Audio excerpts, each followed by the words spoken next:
If you've watched my harness or head collar videos, you already know that the right equipment makes a real difference. A front pull harness reduces the strength of the pull by 50%. A head collar closer to 80%. For a lot of owners, that's enough. The walks become manageable, they become safe, they become enjoyable. And if that's where you are, that's a genuine win. But some of you want to go further. Maybe you want to walk your dog on a flat collar. Maybe you want them to understand why not to pull, not to just be redirected away from it.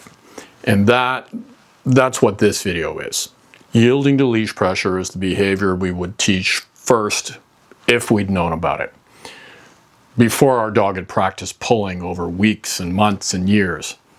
But for some reason, it's not high on most trainers' radar or on YouTube.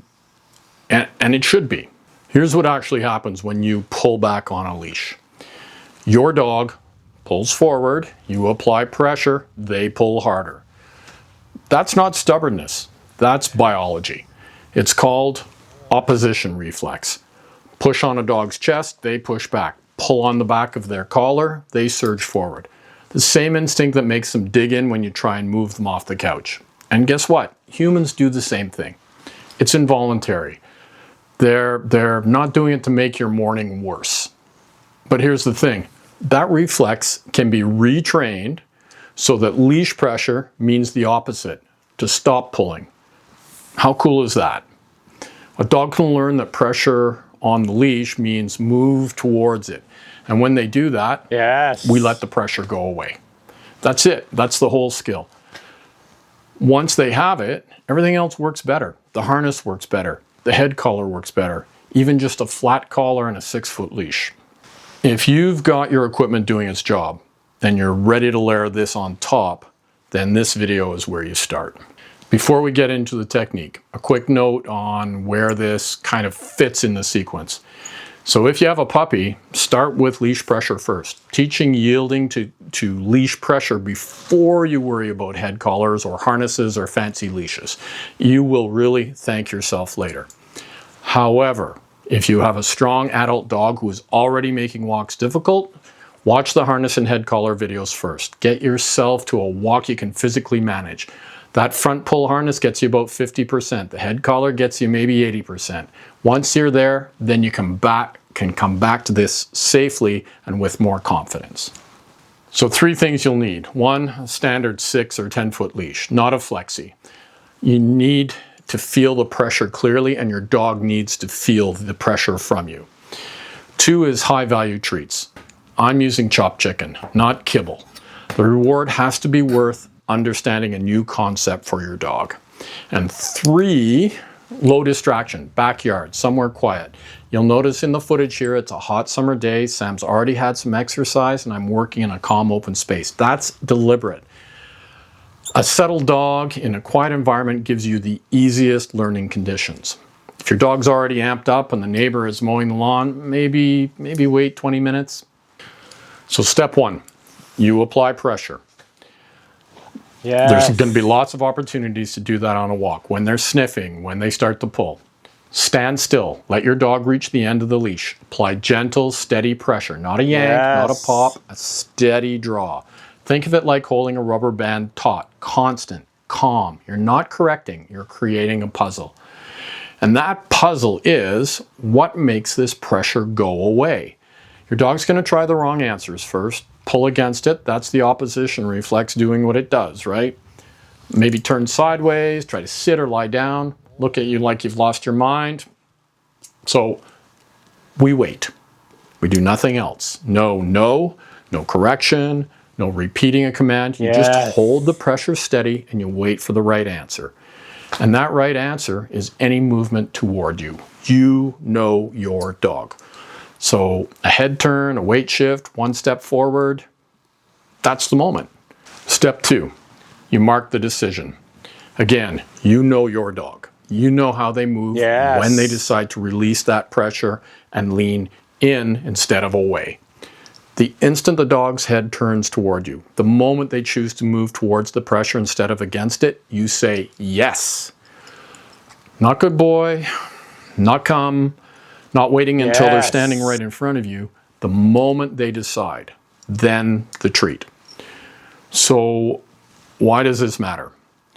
It matters because you're rewarding the decision, the moment they choose to yield. If you wait until they arrive, you miss the window in time where they can tie the word to what they did right, and it will take your dog much longer to figure out what you want.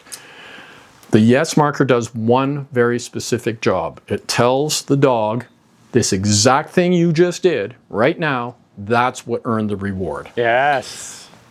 Do it wrong, and you're not teaching yield to pressure. You're teaching come here eventually. Those are very different things. So step 3 is building some repetitions. Once your dog is yielding consistently, pressure, head turn, yes, treat, you extend the criteria. First a head turn, then a step, then 2 steps, then 10 feet of loose leash, right? You don't move to the next level until the current one is automatic. Automatic means pressure, yield, every time, no hesitation. And when that's solid in the backyard, you take it to the driveway, then the quiet sidewalk, then the park. Same skill, more distraction. You're not teaching new behavior, you're testing how well they understand the one you've taught. And every time it falls apart, you back up one level. Not as punishment, it's just information. You move too quick. The foundation just isn't solid enough yet for this level of distraction. That's not a failure. That's how learning works. 3 mistakes I see and I made. 1 is releasing the pressure before the dog moves. If you feel them pulling and you let the leash go slack because it's uncomfortable, you just rewarded the pull. The pressure stays steady until they yield. Yes. 2, saying yes when the dog arrives at your feet instead of when they decide.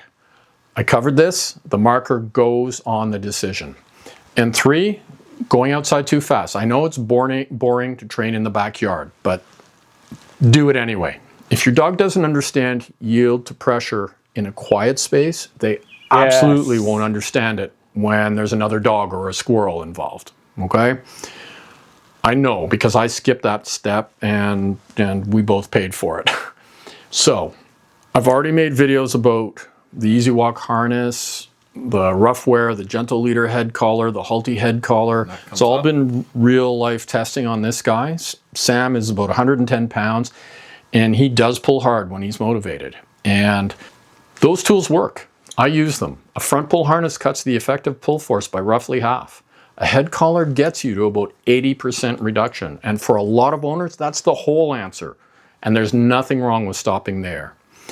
But if you want to go more, if you want to layer this skill on top, yield to leash pressure gives your dog an understanding of what to do when they feel that tension in the leash. Not just a mechanical redirect, but an actual response they've learned.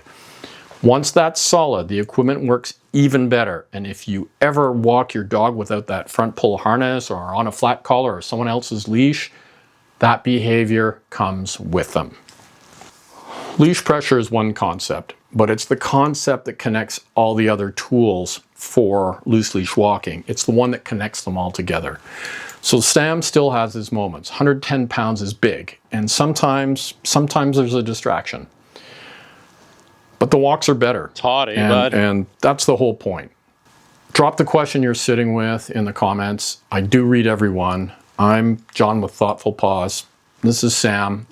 Thank you and happy training.